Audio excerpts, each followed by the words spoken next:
ان الحمد للہ نحمده ونستعینه ونستغفره ونعوذ باللہ من شرور انفسنا ومن سیئات اعمالنا من يهده الله فلا مضل له ومن يضلل فلا هادي له واشهد ان لا اله الا الله وحده لا شريك له واشهد ان محمدا عبده ورسوله اما بعد فإن خير الحديث كتاب الله وخير الهدي هدي محمد صلى الله عليه وآله وسلم وشر الأمور محدثاتها وكل محدثة بدعة وكل بدعة ضلالة وكل ضلالة في النار.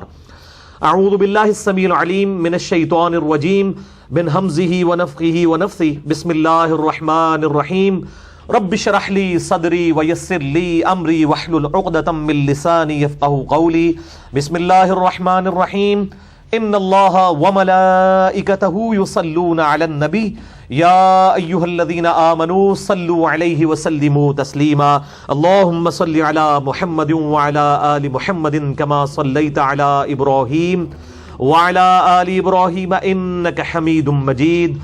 اللهم بارك على محمد وعلى آل محمد كما باركت على إبراهيم وعلى آل إبراهيم إنك حميد مجيد.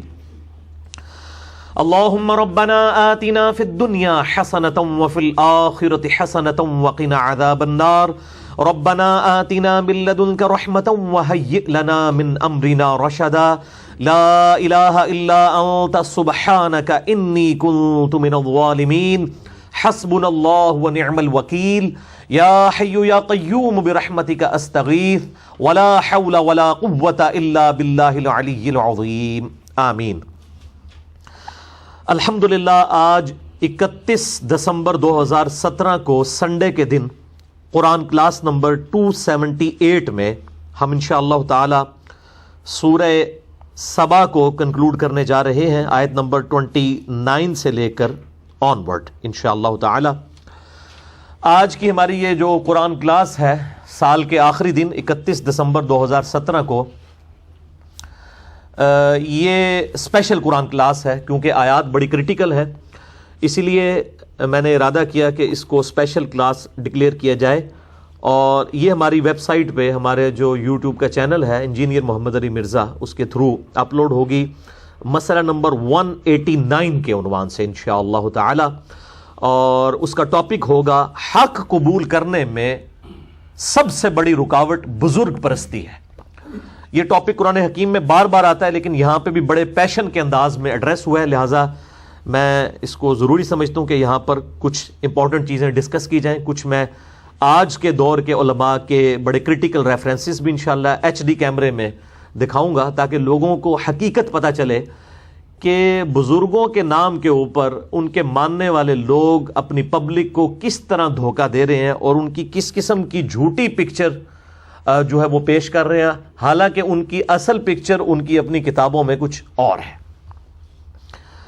وہ انشاءاللہ تعالیٰ اس میں ایک کریٹیکل آیت آئے گی سورہ سبا کی آیت نمبر 50، اس کے کانٹیکسٹ میں انشاءاللہ اینڈ پہ ڈسکشن کروں گا. پہلے ہم آج کی جو آیات ہیں 29 سے لے کے آن ورڈ ان کو کور کرتے ہیں.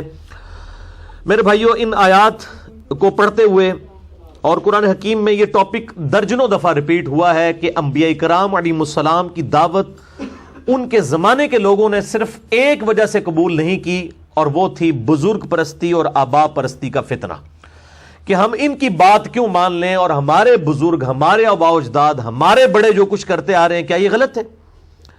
یہ اتنی بڑی ریزن ہے اور یہ اتنا بڑا آپ سمجھ لیں شیطان کا حربہ ہے کہ وقت کے پیغمبر کی دعوت کوئی قبول نہیں کرتا. میری اور آپ کی بات کس نے سننی ہے؟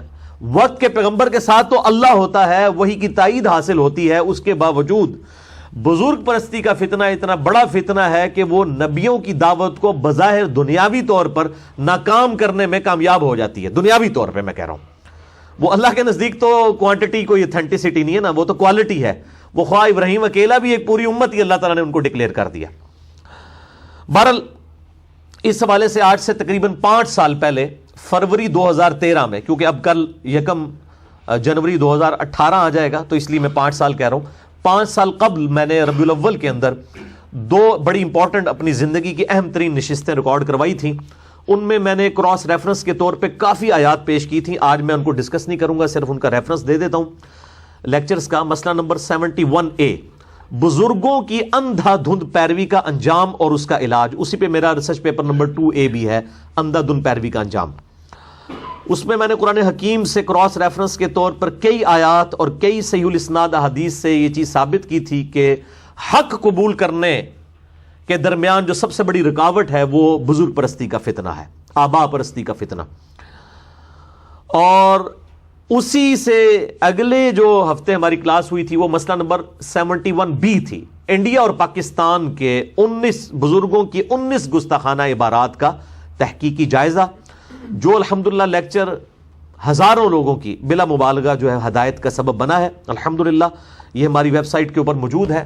انجینئر محمد علی مرزا یوٹیوب کا چینل ہے. آپ اسپیلنگ اگر صحیح لکھ دیں 71B 71-B- مسئلہ MAS اپسٹروفی والا کاما ALAH, ٹرو اسپیلنگ کے ساتھ یوٹیوب آپ کو خود سرچ کے اندر یہ کھول دے گی, ایون گوگل کی سرچ میں بھی آ جاتا ہے. تو آج میں اتنی ڈیٹیل میں نہیں جاؤں گا, یہ جلدی جلدی آیات کور کروں گا کیونکہ آج میں نے آخری جو آدھا گھنٹہ ہے وہ انہی کتابوں کے اوپر رکھا ہوا ہے ڈسکس کرنے کے لیے, جو میں نے ریفرنسز کوٹ کرنے ہیں. اس لیے ان آیات کو میں جو ہے سرسری طور پر گو تھرو کروں گا. یہ خود ہی اتنی سیلف ایکسپلینیٹری ہیں کہ آپ کو بات خود بخود سمجھ آ جائے گی انشاءاللہ تعالی. اعوذ باللہ من الشیطان الرجیم, بسم اللہ الرحمن الرحیم. سورہ سبا آیت نمبر 29. وَيَقُولُونَ مَتَى هَذَا الْوَعْدُ إِن كُنتُمْ صَادِقِينَ, اور یہ کہتے ہیں کہ کب پورا ہوگا وہ وعدہ اگر تم سچے ہو. یعنی تم یہ وعدہ دیتے ہو اے نبی صلی اللہ علیہ وآلہ وسلم کہ نبی کا انکار کرنے پر اللہ کا عذاب آ جائے گا یا قیامت کا دن آئے گا. وہ دن کب آئے گا, عذاب کا دن کب آئے گا, ہم پر قیامت کب قائم ہوگی. قُلْ لَكُمْ مِيعَادُ يَوْمٍ لَا تَسْتَأْخِرُونَ عَنْهُ سَاعَةً وَلَا تَسْتَقْدِمُونَ. اے محبوب صلی اللہ علیہ وآلہ وسلم ان سے فرما دو کہ وہ وعدے کا دن مقرر ہے, اور جب وہ آ جائے گا تو نہ تم ایک لمحہ پیچھے ہٹ سکو گے اور نہ ایک لمحہ آگے. جو بخاری اور مسلم کی متفق علیہ حدیث ہے کہ جو مر گیا اس کی قیامت قائم ہو گئی. آخرت کی پہلی منزلوں میں سے جو منزل ہے وہ انسان کی موت ہے اور پھر قبر کی زندگی. تو مرتے ہی قیامت قائم ہو گئی. تو نہ ایک لمحے آگے نہ ایک لمحے پیچھے. انڈیویجول تو ہر شخص کی قیامت آنی ہے, قیامت صغرا, اور ایک بڑی قیامت جو ہے جب سب کے سب لوگ آن دا ڈے آف ججمنٹ جمع کیے جائیں گے, وہ تو ایک الگ قیامت ہے. تم پہ تو قیامت آ جائے گی اور تمہاری موت نہ ایک لمحہ آگے ہوگی نہ پیچھے, ایگزیکٹ اس ٹائم کے اوپر آ جائے گی. وقال الذين كفروا لن نؤمن بهذا القرآن, اور کافر کہتے ہیں, اور یہ کافر یہ پاکستان انڈیا بنگلہ دیش والا کافر نہیں, کافر کہتے ہیں انکار کرنے والا. مسلمان بھی کافر ہو سکتا ہے کہ عقیدے میں اللہ کو مان رہا ہو لیکن اللہ کی نہ مان رہا ہو, تو ہم اسے کہیں گے کہ یہ عملاً تو مسلمان نہیں ہے, ہاں عقیدے میں مسلمان ہے, عملاً کافر ہے. عملی کافر اور اعتقادی کافر, عملی منافق اور اعتقادی منافق میں فرق ہے. مسئلہ نمبر 146 میں نے بتایا تھا, آج میں اس ڈیٹیل میں نہیں جاؤں گا. تو جو لوگ بات ماننے کے لیے تیار نہیں ہیں, اے نبی صلی اللہ علیہ وآلہ وسلم آپ کی دعوت قبول کرنے کے لیے تیار نہیں ہے, انکار کرنے والے ہیں, وہ کہتے ہیں ہم کبھی بھی قرآن کے اوپر ایمان نہیں لے کر آئیں گے. ولا بالذی بین یدیہ, اور نہ ان کتابوں پر جو قرآن سے پہلے نازل ہوئی ہیں. ولو تری اذ الظالمون موقوفون عند ربہم, اور اے محبوب صلی اللہ علیہ وآلہ وسلم کاش تم وہ وقت دیکھ لو جب یہ لوگ اپنے رب کے حضور کھڑے ہوں گے قیامت کے دن اس حال میں کہ یرجع بعضهم الى بعض القول, کہ بعض کے ساتھ اس طریقے سے گفتگو کریں گے کہ ایک دوسرے پر الزام دھر رہے ہوں گے. جیسے اب غلام احمد قادیانی کے جب فالوور قیامت والے دن آئیں گے تو ظاہر ہے کہ وہ اپنے لیڈر کے بارے میں یہ بات کریں گے کہ اس نے ہمیں گمراہ کر دیا. اور اس کے علاوہ بھی جن لوگوں نے گمراہ کیا ہے وہ خواہ کسی بھی مکتبہ فکر سے تعلق رکھتے ہیں, وہ ان کے نیم مینشن کرنے کی ضرورت نہیں, ہم سب کو پتہ ہے. اور ویسے آپ کسی بھی مکتبہ فکر سے پوچھ لیں, وہ اپنے علاوہ سب کے بارے میں کہہ دے گا کہ ہاں یہ ان کے بارے میں آیت ہے. اور جب کہا جائے گا آپ کے بارے میں آیت ہے تو کہیں گے نہیں یہ تو کافروں کے بارے میں نازل ہوئی ہے, تو وہ فوراً ڈیفینسو موڈ میں چلے جائیں گے. تو قرآن حکیم کی آیات آفاقی ہیں. میرا مسئلہ نمبر 154 ریکارڈڈ ہے کہ قرآن حکیم اپنے شان نزول کا محتاج نہیں ہے, اس کی آیات آفاقی ہیں, جس پہ فٹ اس کو گفٹ. یہ نہیں ہو سکتا کہ بھئی کافر پہ فٹ ہوگی تو مسلمان پہ نہیں ہوگی, مسلمان پہ فٹ ہوگی تو کافر پہ نہیں ہوگی. میں آج اس ڈیٹیل میں نہیں جاؤں گا. مسئلہ نمبر 154 ہے کہ آیات وہ کہتے ہیں کافروں کے بارے میں نازل ہوئی ہیں. وہ میں نے پھر کئی مثالیں دی ہیں کہ وہ کافروں کے بارے میں ہی آیات نازل ہوئی ہیں, لیکن مسلمانوں کے اوپر لگا رہے ہوتے ہیں اور اس کو کوئی خارجی نہیں سمجھ رہا ہوتا. جو خارجی کی رٹ لگاتے ہیں وہ بھی یہی کام کر رہے ہوتے ہیں. مثلا یقول ان کنتم تحبون اللہ فاتبعونی، اے محبوب صلی اللہ علیہ وآلہ وسلم ان سے فرماؤ کہ اگر تم اللہ سے محبت کرتے ہو تو پھر رسول اللہ کی اتباع کرو. یہ آیات تو نازل ہوئی تھی یہودیوں کے بارے میں، لیکن آپ بریلویوں کے میلاد کے جلسے نکال کے دیکھ لیں، وہ ہر جلسے کے اندر اس آیت کی تلاوت کریں گے اور کہیں گے دیکھیں جی نبی علیہ السلام کی اتباع کے بغیر، وہ اتباع کا ترجمہ ہی نہیں کرتے، وہ کہتے ہیں نبی علیہ السلام کی محبت کے بغیر اللہ کی محبت ایکسیپٹیبل نہیں، حالانکہ اتباع کا ذکر ہے. اتباع محبت کو نہیں کہتے، محبت پلس اطاعت کو کہتے ہیں.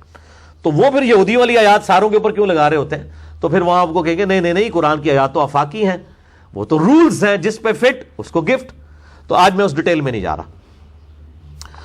تو اللہ فرماتا ہے کہ وہ اس دن ایک دوسرے پر الزام دھریں گے. یقول الذین استضعفوا للذین استکبروا، جو کمزور سمجھے جاتے تھے، جو دنیا میں فالوورز تھے، وہ اپنے لیڈروں سے قیامت والے دن کہیں گے جو بڑے بڑے بنا کرتے تھے ان کے، لولا انتم لکنا مؤمنین، اگر تم لوگ نہ ہوتے تو ہم ضرور ایمان لانے والے ہوتے، ضرور وقت کے پیغمبر کی بات مان لیندے.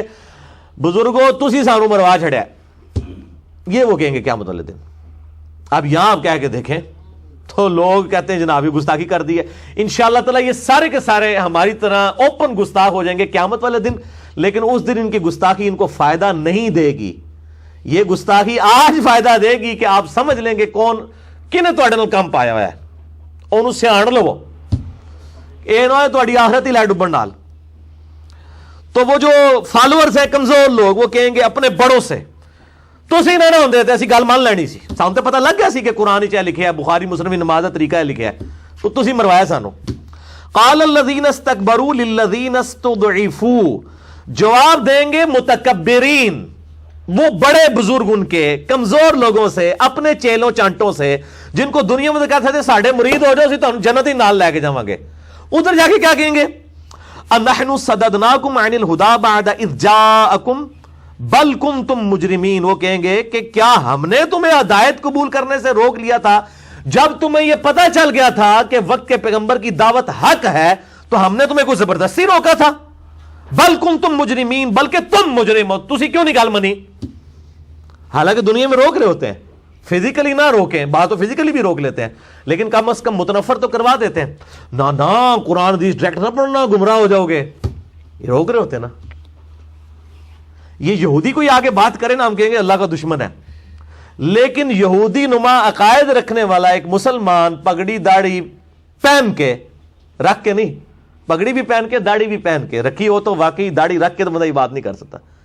وہ ممبر پہ چڑھ کے اس طرح کی باتیں کرتے ہیں پھر، لیکن آپ کہتے ہیں بزرگ کہہ رہے کوئی حکمت ہے، یہ پتہ لگ جائے گا انہوں نے کیا کرنا ہے. تسی وہ سورہ حمیم السجدہ میں آتا ہے کہ یہ لوگ پھر قیامت دن کہیں گے اے اللہ جنوں اور انسانوں میں سے جو ہمارے بزرگ جنہوں نے ہمیں گمراہ کیا، آج ان کو ہمارے حوالے کر، ہم ان کو اپنے پاؤں کے نیچے روندیں جن کی وجہ سے ہم گمراہ ہوئے. اور سورۃ الاحزاب کے آخری رکوع کے اندر آتا ہے جو ہم پچھلی دفعہ کور بھی کر چکے ہیں کہ اے اللہ ہمارے بزرگوں کو دگنا عذاب دے کہ ان کی وجہ سے ہم گمراہ ہوئے. لیکن اللہ تعالیٰ وہ سب کے لیے، سورۃ الاعراف میں آتا ہے کہ جب وہ سفارش کریں گے نا کہ دگنا عذاب دے، اللہ کہے گا تمہارے لیے بھی دگنا ہے، تمہارے بزرگوں کے لیے بھی دگنا ہے، کیونکہ تم بھی تو آنے والوں کے لیے بزرگ بنے نا. یعنی بزرگ چلے گئے لیکن تمہارے آنے والے جو آئے انہوں نے تمہیں بزرگ مانا، سب کے لیے دگنا عذاب ہے. یہ لیم ایکسکیوز اللہ کی بارگاہ میں قبول کوئی نہیں ہوگا. جو بیڑا غرق ہونا ہے وہ تو ہو چکا ہوگا. اور اکثر لوگ کہتے ہیں نہیں وہ مر جائیں گے نا تو آخرت جا کے پتہ لگ جائے گا کون ٹھیک ہے کون غلط ہے. آخرت میں جا کے پتہ نہیں لگے گا، لگ پتہ جائے گا. ادھر پتہ لگنے کا کوئی فائدہ ہے کسی کو؟ اس زندگی میں پتہ چلے، مرنے سے پہلے تو اب فائدہ ہے.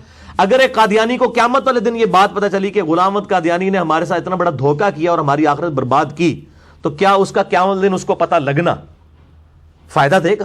بالکل اس طریقے سے باقی مکاتب فکر کے لیے میں بات کروں گا جن کو ان کے بزرگوں نے گمراہ کیا ہے، ان کو قیامت دن اگر یہ بات پتہ چلی تو کیا یہ باتیں ان کو نفع دے دے گی؟ ناٹ ایٹ آل، ہرگز نہیں. وقال الذین استضعفوا للذین استکبروا. دیکھیں اللہ کی کتنی کرم نوازی ہے کہ قیامت والے دن کی فلم پہلے ہی آپ کو چلا دی ہے کہ اتنے کس طرح تسی بڑے بزرگوں نال لڑنا ہے.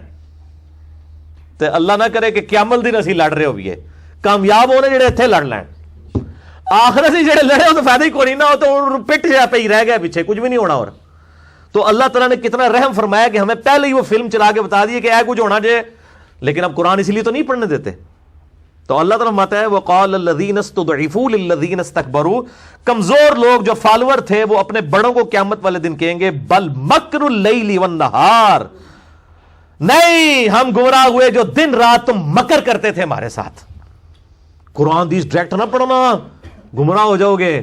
کدھر رفع الدین ہی نہ شروع کر دیں بخاری مسلم پڑھ کے، اسے نہ پڑھنا. اذ تأمروننا ان نکفر باللہ، جبکہ تم ہمیں یہ اس چیز کی طرف مائل کیا کرتے تھے کہ ہم اللہ کا انکار کریں.